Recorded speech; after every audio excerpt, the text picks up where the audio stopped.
Hi friends, कैसे हैं आप लोग। मैं Tinku Sarethe, science zone academy Chhindwara. हम एक बहुत खुशखबरी वाली एक खबर लेके आए हैं कि जो कृषि विस्तार अधिकारी के बारे में हमने एडवर्टाइज़ दिया था या फिर उसके बारे में जो हमने बताया था पिछले वीडियो में, उस वीडियो की रूल बुक आज 5 नवंबर 2020 को आ चुकी है। कब आ गई है? 5 नवंबर को, 5/11/2020, है ना। 5 नवंबर को इसकी रूल बुक आ गई है। अगर आप चाहें तो पीईबी की साइट में जाकर इसकी रूल बुक को देख सकते हैं। उसके जितने भी चीज़ें हैं वो चीज़ें आप उसकी देखकर पूरी चीज़ पता कर सकते हैं, उसकी जानकारी उठा सकते हैं, ले सकते हैं कि भाई इसके अंतर्गत क्या क्या चीज़ें हैं और कौन कौन सी कितनी पोस्ट हैं, वो सब जानकारी उसमें रूल बुक में दी हुई है। उसी जानकारी को हम आपके साथ साझा कर रहे हैं और इसी के साथ में हम एक एक टॉपिक को उठाकर आज से स्टडी स्टार्ट करेंगे। तो देखते रहें और लास्ट तक वीडियो के साथ जुड़े रहें। सबसे पहले अगर हम बात करें तो कृषि विस्तार अधिकारी किसान कल्याण विभाग के द्वारा, मध्य प्रदेश सरकार का जो किसान कल्याण विभाग होता है उसके द्वारा यह कृषि विस्तार अधिकारी की पोस्ट कितनी 863 पोस्ट निकली है। 863 पोस्टों पे फॉर्म अप्लाई करने के लिए सरकार ने कहा है और इन पोस्टों पर अप्लाई करने के लिए 10 नवंबर से फॉर्म भरना स्टार्ट हो जाएगा। कब से स्टार्ट हो जाएगा? 10 नवंबर से। आप ध्यान रखेंगे 10 नवंबर से लेकर 24 नवंबर तक फॉर्म अप्लाई होगा। 10 नवंबर से लेकर के 24 नवंबर तक फॉर्म भरा जाएगा। इसके अलावा आगे की अगर हम बात करें कि 10 नवंबर से 24 नवंबर तक फॉर्म भरा जाएगा और इसके साथ अगर फॉर्म में कुछ त्रुटियां होती हैं, कुछ अगर गलतियां होती है तो गलतियों के लिए 29 नवंबर 2020 तक इसमें संशोधन होगा। 29 नवंबर 2020 तक इनमें संशोधन होगा। इसके अलावा अगर हम बात करें तो मेन काम की बातें होती है कि सबसे पहली बात तो पेपर कब है। तो आपका जो एग्ज़ाम की डेट है वो होगी आपकी 10 तारीख से लेकर 13 तारीख 10 फरवरी से लेकर 13 फरवरी 2021, है ना। ये आपकी एग्ज़ाम डेट होगी। अब एग्ज़ाम डेट भी पता चल गई, आपको ये भी पता चल गया कि फॉर्म कब से अप्लाई होना है और इसके अलावा करेक्शन की डेट भी पता चल गई। मतलब करेक्शन तो 10 तारीख से ही स्टार्ट हो जाएगा। 10 तारीख से लेकर 29 तारीख तक आप करेक्शन कर सकते हैं। ऑनलाइन मोड पर परीक्षा होगी और ऑनलाइन मोड पर ही फॉर्म अप्लाई होगा। इसके अलावा काम की बात यह है, आगे अगर हम देखें कि जो पेपर है, पेपर के लिए समय कितना है, तो समय के बारे में हमने देखा था कि 3 मंथ मान के चले आप, छुट्टी उट्टी निकाल के, कितना 3 मंथ, 3 महीने का समय है। और 3 महीने के समय में हमको इस कृषि विकास अधिकारी की जो पोस्ट है, कृषि विस्तार अधिकारी की, उसकी तैयारी करना है और उसका एग्ज़ाम निकालना है। तो उसके एग्ज़ाम के लिए हमको एक स्ट्रेटजी बनाना पड़ेगा। स्ट्रेटजी ये होगी कि हमको हमारी जो क्लास होगी ऑनलाइन क्लासेस हमारी सुबह और शाम 2 टाइम लगेगी। इसके अलावा अगर हम बात करें तो 5 आवर्स की आपकी ऑनलाइन क्लासेस होगी, 2 घंटे सुबह या फिर 2 घंटे शाम को, या 3 घंटे सुबह 3 घंटे शाम को, ऐसे कुछ 2-3 घंटे करके। अभी स्टार्टिंग तो कम से कम 1.5 घंटे की आपको क्लासेस मिलेंगी। आज से आपको क्लासेस मिलना चालू हो जाएंगी। अगर हम बात करें कि स्ट्रेटजी के साथ साथ आपको भी अपनी प्रिपरेशन तैयारी करना है, अपनी खुद की प्रिपरेशन रखना है। क्यों? क्योंकि ये छोटी मोटी पोस्ट नहीं है, बहुत बड़ी पोस्ट है। और अगर आप एग्रीकल्चर बीएससी होल्डर हो या फिर एग्रीकल्चर बीएससी हॉर्टिकल्चर होल्डर हो या फिर आपने इंजीनियरिंग एग्रीकल्चर से की हो, 3 सब्जेक्ट बताया मैंने। कौन कौन से? एक तो आपको या तो बीएससी एजी होना चाहिए, या फिर बीएससी क्या होना चाहिए आपको, हॉर्टिकल्चर होना चाहिए, हॉर्टिकल्चर। इसके अलावा आपका बीटेक होना चाहिए एग्रीकल्चर, है ना। बीटेक एग्रीकल्चर, बीएससी हॉर्टिकल्चर और बीएससी एजी, ये वाले जो सब्जेक्ट होंगे, इन तीनों सब्जेक्ट वाले जो बच्चे हैं वो इनको अप्लाई कर सकते हैं। और मैं एक बात आपको अभी खुले मंच से बोल रहा हूँ कि अगर आपका कोई भी चीज़ अगर हम देखें कि भाई बीएससी एजी, बीएससी हॉर्टिकल्चर या बीएससी इंजीनियरिंग करके रखा है आपने एग्रीकल्चर से, अगर आपका ये कंप्लीट है तो आपके लिए इससे बड़ी अपॉर्चुनिटी कोई भी नहीं हो सकती मेरे हिसाब से। क्यों? क्योंकि सबसे कम कंपटीशन है और सबसे इतनी ज़्यादा पोस्टें बहुत कम बार देखने को मिलती हैं। आप पुराने इतिहास उठाकर देख लीजिएगा, बिल्कुल आपको इतनी पोस्टें नहीं मिलेंगी। और इतनी पोस्ट अगर आई हैं तो नॉर्मली सिलेक्शन होना बहुत ऐसा है कि अगर नहीं हुआ तो फिर वो चुल्लू भर पानी वाली बात होगी। इसीलिए आप ध्यान रखेंगे कि क्या करना है, हमको अच्छे से प्रिपरेशन करना है और हम भी आपके साथ प्रिपरेशन कराएंगे, आप भी प्रिपरेशन करेंगे। बिल्कुल हमारा एग्ज़ाम निकलेगा, बहुत अच्छे से एग्ज़ाम निकलेगा। आप ये पॉजिटिविटी बना के रखिएगा अपने दिमाग में।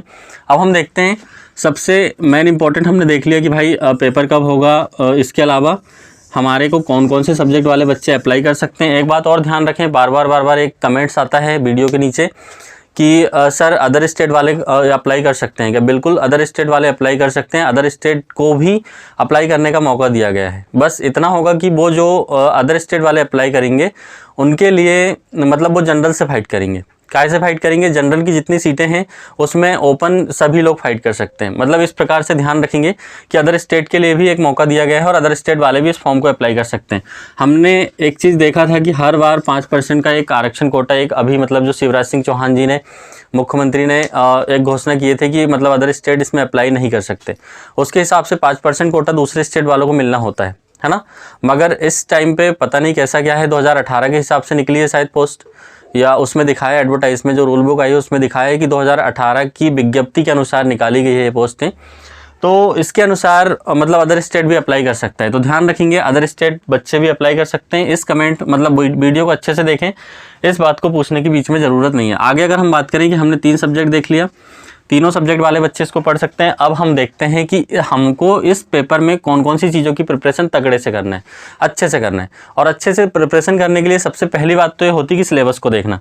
सिलेबस अगर आपने अच्छे से देखा है, आपको सिलेबस अगर अच्छे से याद है, तो मैं गारंटी देता हूँ कि आप प्रिपरेशन बहुत अच्छे से कर पाओगे। सबसे पहली बात अगर हम बात करें सिलेबस की, तो सिलेबस होता है 2 पेपर होंगे इसमें। पेपर फर्स्ट का सिलेबस देख लेते पहले। किसका देख लेते? पेपर फर्स्ट का सिलेबस। पेपर फर्स्ट, जो पेपर फर्स्ट होगा, पेपर फर्स्ट का सिलेबस ये होगा कि इसमें 5 सब्जेक्ट आएंगे। कितने सब्जेक्ट आएंगे? 5। तो सबसे पहले हम देखते हैं, एक तो मैथ्स, दूसरा रीजनिंग, तीसरा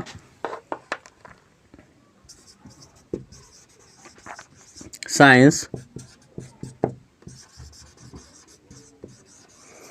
कंप्यूटर, जीएस, हिंदी, और एक और सब्जेक्ट कौन सा? इंग्लिश। अब अभी तो मैंने अभी बोला था कि 5 सब्जेक्ट आएंगे और लिख दिया 7, दिक्कत है। तो एक चीज़ समझ के चलेंगे कि ये जो मैथ्स और रीजनिंग है ये दोनों एक साथ इंक्लूड है, ठीक है। इसके अलावा अगर हम बात करें साइंस एक अलग से मतलब सिंगल सब्जेक्ट, कंप्यूटर और जीएस ये दोनों एक साथ इंक्लूड हैं। इसके अलावा हिंदी सिंगल और इंग्लिश सिंगल। मतलब कि जो आपको 5 सब्जेक्ट दिया है 20 मार्क्स के आएंगे। कितने कितने नंबर के? 20 नंबर के अलग अलग से सब्जेक्ट। ध्यान रखेंगे हर सब्जेक्ट की तैयारी करना ज़रूरी है और हर सब्जेक्ट अपने आप में बहुत बड़ा होता है। आप किसी भी सब्जेक्ट की बात कर लो, मैथ्स की बात कर लो, रीजनिंग की बात कर लो, साइंस, कंप्यूटर, जीएस, हिंदी और इंग्लिश, है ना। इस प्रकार से आपको हर एक पोर्शन को लेके चलना है फर्स्ट पेपर में, क्योंकि ये जो पेपर होगा फर्स्ट पेपर, ये फर्स्ट पेपर ही सिलेक्शन दिलाएगा। क्योंकि हम मतलब जो बच्चे इसमें तैयारी कर रहे हैं, जो बच्चे इस फॉर्म को फिलअप करेंगे वो एग्रीकल्चर वाले हैं, तो उनसे सेकंड पेपर तो ऑब्वियस है कि बहुत ज़्यादा मेहनत भी नहीं करनी पड़ेगी और बनेगा। मगर मेहनत हमको करनी है किस पेपर में? फर्स्ट पेपर में। करना तो सेकंड में भी है, पर फर्स्ट मतलब सेकंड में हमने पहले 4 साल मेहनत कर चुके हैं। बीएससी में या फिर आपने इंजीनियरिंग में हमने 4 साल उसमें जो मेहनत की है वो मेहनत अभी आपको निकलेगी, या फिर अभी वो मेहनत दिखेगी कि वहाँ पर हमने वो चीज़ पढ़ा था, तो वो चीज़ अभी सामने आएगी जब हम पढ़ेंगे अभी, ठीक। इस चीज़ को ध्यान रखेंगे। इसके अलावा जो फर्स्ट पेपर है, फर्स्ट पेपर को हल्के में कोई भी नहीं लेगा। फर्स्ट पेपर जो होगा आपका, फर्स्ट पेपर ही आपको सिलेक्शन मतलब दिलाएगा। क्यों? क्योंकि फर्स्ट पेपर सबसे नहीं बनेगा। फर्स्ट पेपर जिससे बना और जिससे सेकंड पेपर देखो सेकंड तो सबसे बनेगा, जिससे फर्स्ट बन गया, फर्स्ट में जिसके 75 प्लस अगर फर्स्ट में किसी के नंबर आ रहे हैं तो वो अपने आप को इन मान के चलेंगे।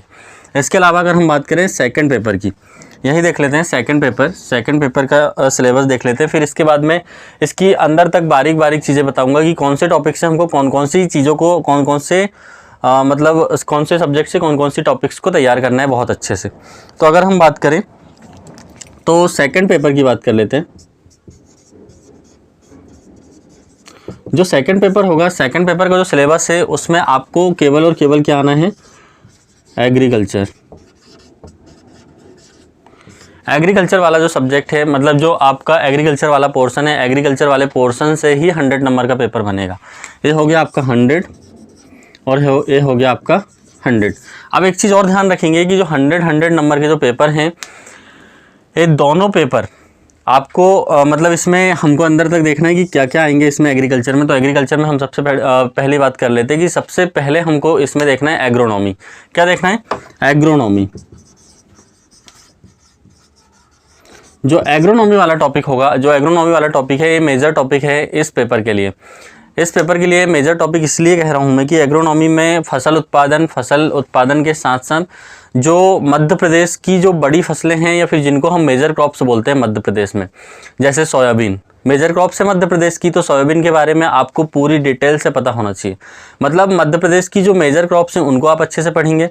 इसके अलावा भी भारत की जो मेजर क्रॉप्स हैं उनको पढ़ेंगे।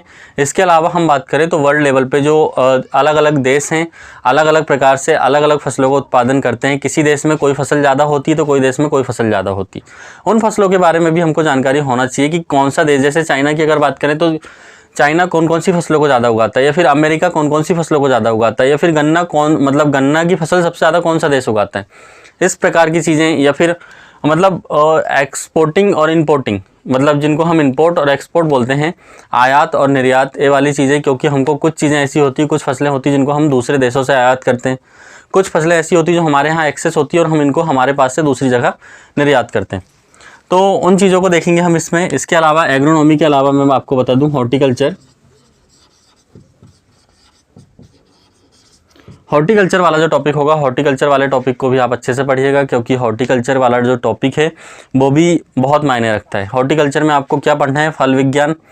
फल विज्ञान के अंतर्गत जितनी भी फल वाली क्रॉप्स हैं, जितनी भी फल वाली चीज़ें हैं, फलों के अंदर मतलब आपको उनके वनस्पतिक नाम हो गए, उनके रोग हो गए, उनके इसके अलावा उनकी जलवायु हो गई, उनकी अगर हम बात करें कि कौन से मौसम में वो फल देते हैं। इसके अलावा अगर हम बात करें तो उनमें किस किस प्रकार के प्रवर्धन के द्वारा उनको बढ़ाया जाता है, उनमें वृद्धि की जाती है। इन चीज़ों को देखेंगे। इसके अलावा अगर हम बात करें, एक बहुत मेन टॉपिक है, कौन सा? Soil science. जो सोइल साइंस वाला टॉपिक है, सोइल साइंस वाला टॉपिक से बहुत ज़्यादा क्वेश्चन आते हैं। बहुत ज़्यादा का मतलब एग्रोनॉमी और सोइल साइंस का वेटेज लगभग बराबर मिलेगा आपको। सोइल साइंस और एग्रोनॉमी का वेटेज बराबर मिलेगा। क्यों? क्योंकि मिट्टी या फिर मृदा विज्ञान जिसको हम बोलते हैं, मृदा विज्ञान से संबंधित ये आपका कृषि विस्तार अधिकारी जो है, मृदा विज्ञान और एग्रोनॉमी इन दोनों सब्जेक्ट से संबंधित पोस्ट हैं। इसलिए आप ध्यान रखेंगे कि जो सोइल साइंस है, सोइल साइंस मेन टॉपिक है। सोइल साइंस को भी अच्छे से पढ़ना है कि इसमें मिट्टी में कौन कौन सी चीज़ों की कमी, मिट्टी का पीएच मान कैसे निकाला जाता है। इसके अलावा मिट्टी, सॉइल इरोजन। इसके अलावा अगर हम बात करें कि मृदा सुधार कैसे करेंगे। इसके अलावा इसके साथ में अगर हम बात करें कि मृदा में किस प्रकार के पोषक तत्वों की कमी होती तो किस चीज़ को फिलअप करना चाहिए। इन सभी चीज़ों को ध्यान में रखकर बहुत अच्छे से पढ़ना है। ज़्यादा बड़े बड़े टॉपिक नहीं है, पर अपने आप में एक पूर्ण टॉपिक है। इसे तो हम देख रहे थे कि इसके अलावा इसमें हमको क्या देखना है? एक्सटेंशन। जो एक्सटेंशन वाला टॉपिक है, जिसमें हम बोल सकते हैं कि जो संचार होता है ना, या फिर लोगों तक हम अपनी बातों को कैसे पहुंचाएं, वो चीज़ें इसके अंतर्गत आती है। एक्सटेंशन के अंतर्गत इसमें जिला लेवल, ब्लॉक लेवल और इसके अलावा ग्राम लेवल, है ना। इसी के कारण इसको ग्रामीण कृषि विकास अधिकारी भी बोलते हैं, है ना। इस चीज़ की भी महत्ता है, इस टॉपिक की महत्ता आपकी जॉब में है। इसलिए इसको ध्यान रखें कि जो एक्सटेंशन वाला टॉपिक होगा, जिसको हम इसमें फिजियोलॉजी, इसके अलावा इसमें साइकोलॉजी, इस प्रकार के टॉपिक इसमें शामिल होते हैं, जिसको आप सीधे मतलब नॉर्मल भाषा में ऐसे समझ सकते हो कि हम अपनी बातों को किसानों तक कैसे पहुंचाएंगे। किसानों का अगर कोई रिएक्शन होगा तो उनका जवाब हम किस प्रकार से देंगे। उन चीज़ों की समझ इस सब्जेक्ट में एक्सटेंशन में समझाई जाती है ना। उस चीज़ के बारे में देखना है। इसके अलावा अगर हम दूसरे इस टॉपिक के अलावा और बात करें तो एक और टॉपिक होगा आपका मेट्रोलॉजी। कौन सा? जो मेट्रोलॉजी होगा, मेट्रोलॉजी का मतलब होता है मौसम विज्ञान। क्या होता है? मौसम विज्ञान। मौसम विज्ञान के बारे में भी आपको एक बारीक या फिर थोड़ी ऊपर की जो नॉलेज होनी चाहिए, उस नॉलेज से क्वेश्चन पूछता है। ज़्यादा अंदर नहीं जाता इस टॉपिक में। अंदर जाने वाले टॉपिक मैंने आपको बताया एग्रोनॉमी और सोइल साइंस, उनमें ज़्यादा अंदर जाके घुस के पूछेगा वो। आगे अगर एग्रोनॉमी मेट्रोलॉजी के अलावा अगर हम बात करें कि मेट्रोलॉजी के अलावा और कौन सा टॉपिक पूछा जाता है, तो एक और बहुत अच्छा टॉपिक है इकोनॉमिक्स। इको के नाम से जिसको हम जानते हैं, इकोनॉमिक्स। इकोनॉमिक्स जो टॉपिक है, इकोनॉमिक्स से भी बहुत सारे क्वेश्चंस आते हैं। क्योंकि इकोनॉमिक्स का एग्रीकल्चर के, अगर हम बात करें एग्रीकल्चर का इकोनॉमिक्स पर क्या प्रभाव है, पहली बात। दूसरी बात कि इकोनॉमिक्स को स्ट्रॉन्ग करने में एग्रीकल्चर कितनी भूमिका निभाता है ना। या फिर तीसरी बात कि एग्रीकल्चर जो है, एग्रीकल्चर उद्योग धंधे जब खड़ा करता है, एग्रीकल्चर से रिलेटेड कोई उद्योग धंधे खड़े होते हैं तो उससे इकोनॉमिक्स मतलब किस प्रकार से स्ट्रॉन्ग होता है, इस चीज़ के बारे में, जिसको हम प्राथमिक क्षेत्र हमारे एग्रीकल्चर को कौन से क्षेत्र के नाम से जानते हैं, प्राथमिक क्षेत्र, या इसी को प्राइमरी क्षेत्र, या फिर इसी को हम प्राथमिक क्षेत्र बोलते हैं। इस क्षेत्र से इकोनॉमिक्स किस प्रकार से प्रभावित होता है उस चीज़ के बारे में बताया गया है, उस चीज़ को अच्छे से पढ़ेंगे। इसके अलावा और भी अगर हम देखें तो फ्लोरिकल्चर मिल जाएगा, इसके अलावा आपको डेयरी मिल जाएगा, क्या मिल जाएगा, डेयरी प्रोडक्शन मतलब दुग्ध उत्पादन से भी कुछ क्वेश्चन आएंगे। इसके अलावा भी अगर हम देखें कि और कौन सा टॉपिक है, तो एक बहुत अच्छा टॉपिक है पैथोलॉजी मतलब रोग विज्ञान। कौन सा, रोग विज्ञान। इसमें जितने भी पेड़ पौधे, एग्रीकल्चर से रिलेटेड जितने भी पेड़ पौधे होंगे, वो सब के सब में जितने प्रकार के रोग लगते हैं और जितने रोग निवारण उपाय हैं और जितनी रोग निवारण दवाइयाँ हैं, उन दवाइयों के बारे में बताया गया है। या फिर उनके रोग किस कारण से लगते हैं, कुछ वायरस से लगते हैं, कुछ मतलब जीवाणु, विषाणु, इसके अलावा फफूंदी, कवक, है ना, और अलग अलग प्रकार से प्रोटोजोआ, इस टाइप से 4-5 प्रकार से रोग लगते हैं, 4-5 कारणों से। तो उन कारणों को इसमें बताया गया है कि कौन से रोग का कारण कौन सा है। इसके अलावा भी अगर हम बात करें कि इस रोग को, जैसे कोई रोग अगर हो गया किसी पौधे में, तो उसको, उससे बचने के उपाय कि इससे कैसे बचा जाएगा, उन चीज़ों के बारे में। तो इतने जो मेन टॉपिक मैंने आपको बताया, इतने टॉपिक आपको सेकंड पेपर के लिए तैयार करना है और अच्छे से तैयार करना है, और बहुत नॉर्मल तरीके से 90 दिन में हम आपकी तैयारी करा देंगे। कितने दिन है अभी हमारे पास, 90 दिन की क्लास, मतलब हम एक दिन में 2 क्लास लेंगे। कितनी, 2 क्लासेस एक दिन में, तो 90 इधर और 90 इधर, मतलब 180 क्लासेस आपकी हो जाएंगी। 180 क्लासेस में हम आपका पूरा का पूरा सिलेबस, फर्स्ट पेपर और सेकंड पेपर, दोनों पेपरों के पूरे सिलेबस को A to Z कराने की कोशिश करेंगे और कराएंगे। बस इतना ही है कि आप अच्छे से साथ दीजिएगा और हम आपका साथ बहुत अच्छे से देंगे, और आपका पेपर निकलेगा और आप कृषि विकास अधिकारी, कृषि विस्तार अधिकारी, ग्रामीण कृषि विस्तार अधिकारी की पोस्ट तक पहुंचेंगे। इस बात की हम पक्की गारंटी देते हैं। आगे अगर हम बात करें तो एक एक टॉपिक को उठाकर अब हम पढ़ते हैं। इससे पहले मैं आपको एक चीज़ बता दूँ कि हमारी जो फीस है, फीस की अगर हम बात करें कि इस पेपर की या फिर इस तैयारी के लिए हमारी फ़ीस कितनी है, तो हमारी फ़ीस है 5,000 रुपये हमारी फ़ीस है। 5,000 रुपये ऑनलाइन पेड करना है आपको, और ये जो ऑनलाइन पेड करना है वो 2 टाइम में 2 इंस्टॉलमेंट में पेड करना है। मतलब 2500 रुपये की आपकी 2 इंस्टॉलमेंट होगी, जो कि आपको पहली इंस्टॉलमेंट आपको जब आप एडमिशन लेते हो, है ना, ऑनलाइन पढ़ाई होगी, जब आप एडमिशन लेते हो तब उस टाइम पे आपको 2500 रुपये पेड करना है। उसके बाद आपको क्लासेस अवेलेबल हो पाएगी, नहीं तो क्लासेस किसी को नहीं मिल पाएगी, ध्यान रखेंगे। इसके अलावा अगर हम बात करें कि 2500 रुपये का जो इंस्टॉलमेंट होगा वो आपका 1 मंथ के बाद हम आपसे लेंगे। जब आपका 1 मंथ कंप्लीटेड हो जाएगा, लगभग हम आपको कितने दिन की क्लासेस, 30 से 35 दिन की क्लासेस जब दे चुके होंगे, उसके बाद आपको फिर कितना 2500 रुपये पेड करना है। इस प्रकार से हम 5,000 रुपये की क्लासेस के साथ आपकी बिल्कुल बहुत अच्छे से तैयारी कराएंगे। आगे अगर हम बात करें, अब हम देखते हैं एक एक टॉपिक को उठाकर और एक एक टॉपिक की डिटेल्स देखते हैं, क्योंकि आज का जो हमारा टॉपिक है वो सिर्फ इतने के लिए है कि हमको सिर्फ सिलेबस समझ आ जाए। सिलेबस अगर समझ में आ गया तो बहुत सारी चीज़ें आप अपने आप से क्लियर कर लोगे, बहुत सारी चीज़ हम आपको क्लियर करा देंगे, है ना। तो देखते हैं टॉपिक्स, मतलब फर्स्ट पेपर के एक एक टॉपिक्स को उठाकर देखते हैं। अब हम पेपर फर्स्ट में एक एक टॉपिक को उठाकर कि किस टॉपिक को हमको किस तरीके से प्रिपरेशन या किस तरीके से तैयार करना है, और उस टॉपिक के बारे में एक छोटी सी समझ लेते हैं, मतलब सिलेबस के बारे में। तो सिलेबस में मैंने आपको बताया था कि इसमें 5 सब्जेक्ट हैं। 5 सब्जेक्ट में से सबसे पहले हमने उठाया मैथ्स को। मैथ्स के बारे में अगर हम बात करें, जिसको इसमें हम कितने अच्छे टॉपिक हैं या फिर कौन से टॉपिक से पेपर में क्वेश्चन पूछे जाएंगे, उन टॉपिक्स की अगर बात करें तो एक एक टॉपिक बताता हूं मैं। जैसे एक आएगा आपको संख्या पद्धति, जिसको हम बोलते हैं नंबर सिस्टम। किस नाम से जानते हैं? संख्या पद्धति को, नंबर सिस्टम। इसमें आपको इस प्रकार के क्वेश्चंस मिलेंगे: पूर्ण संख्या, अभाज्य संख्या, इसके अलावा आपको इसमें मिलेंगे सम संख्याएं, विषम संख्याएं, इसके अलावा आपको इसमें डिवीज़न रूल्स मिलेंगे, इसके अलावा आपको इसमें रिमाइंडर थ्योरम मिलेगा। इस प्रकार के जो क्वेश्चंस मिलेंगे वो आपको संख्या पद्धति के, और लगभग 2 क्वेश्चन के आसपास अगर 20 नंबर का पेपर आ रहा है मैथ्स से, तो आपको लगभग 2 क्वेश्चन कैसे मिल जाएंगे, नंबर सिस्टम से, संख्या पद्धति से, है ना। तो संख्या पद्धति को बहुत ज़्यादा कठिन टॉपिक नहीं होता है। इस टॉपिक को जो स्कूली बच्चे होते हैं, जो स्कूल में बच्चे पढ़ते हैं, वो लगभग दूसरी से तीसरी क्लास तक पूरा फिनिश कर चुके होते हैं।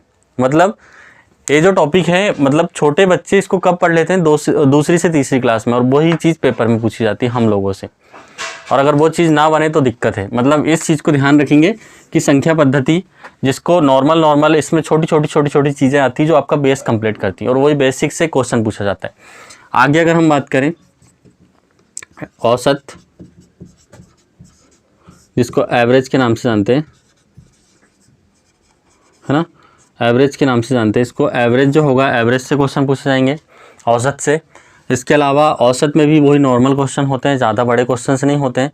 यही क्वेश्चन होते हैं कि भाई 3 लोग हैं, 3 लोगों का भार इतना है, या फिर एक क्लास में 10 बच्चे थे, 10 बच्चे में से 10 बच्चों का टोटल भार 550 किलो, इसमें एक बच्चा चला जाता है और उसकी जगह पे एक टीचर आ जाता है, और भार में या फिर भार 10 किलो बढ़ जाता है।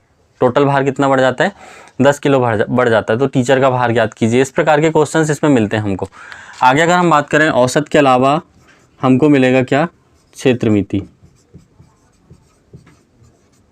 जो क्षेत्रमिति होगा, क्षेत्रमिति में जिसको हम मेंसुरेशन के नाम से जानते हैं, मेंसुरेशन वाला टॉपिक आप ध्यान रखेंगे। यह टॉपिक बहुत मायना रखता है।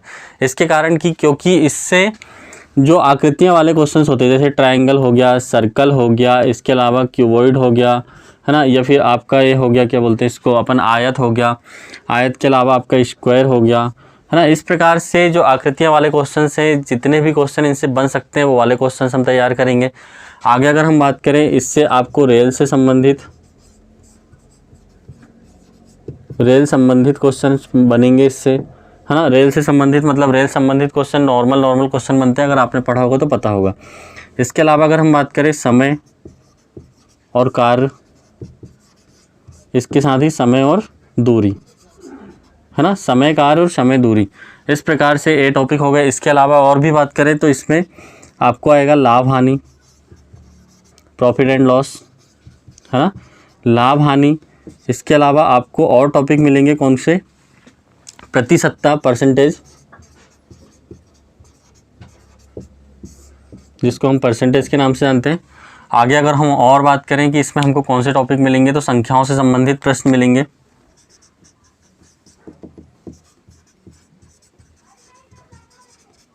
संख्याओं से संबंधित प्रश्न। हाँ, इसके अलावा और देखें कि और कौन से टॉपिक मिलेंगे हमको, तो इसमें हमको मिलेगा त्रिकोणमिति,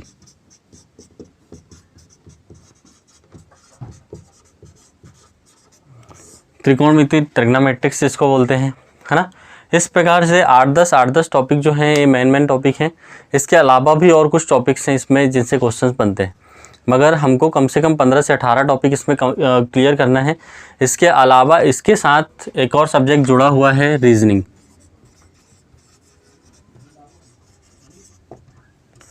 रीजनिंग में सबसे मेन इंपॉर्टेंट है कोडिंग एंड डिकोडिंग, कोडिंग और डिकोडिंग। कोडिंग डिकोडिंग मतलब जो नंबर्स की कोडिंग डिकोडिंग होगी, या फिर जो अल्फ़ाबेट्स की कोडिंग डिकोडिंग होगी, उन चीज़ों को आप ध्यान से पढ़ेंगे। कोडिंग डिकोडिंग कितनी मायने रखती है, कम से कम 3 से 4 क्वेश्चन आपको देख लेना पेपर में कोडिंग डिकोडिंग से। शायद अगर मान के चलो मैथ्स कम आई या फिर रीजनिंग ज़्यादा आई, तो आपको इससे देखने को मिल जाएंगे। इसके अलावा इसमें हमको मिलेगा ब्लड रिलेशन,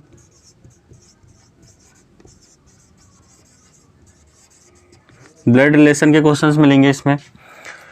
इसके बाद में भी और देखें अगर हम, तो इसमें हमको मिलेंगे कौन से, आकृति वाले क्वेश्चंस, आकृति से संबंधित कि भाई कौन सी आकृति किस प्रकार से घूम रही है। इसके अलावा और भी देखें तो इसमें हमको मिलेंगे पासा, पासा से संबंधित क्वेश्चन, इसको डाइस के नाम से जानते हैं, पासा। इसके अलावा और देखें तो इसमें हमको मिलेंगे आप व्यू, है ना।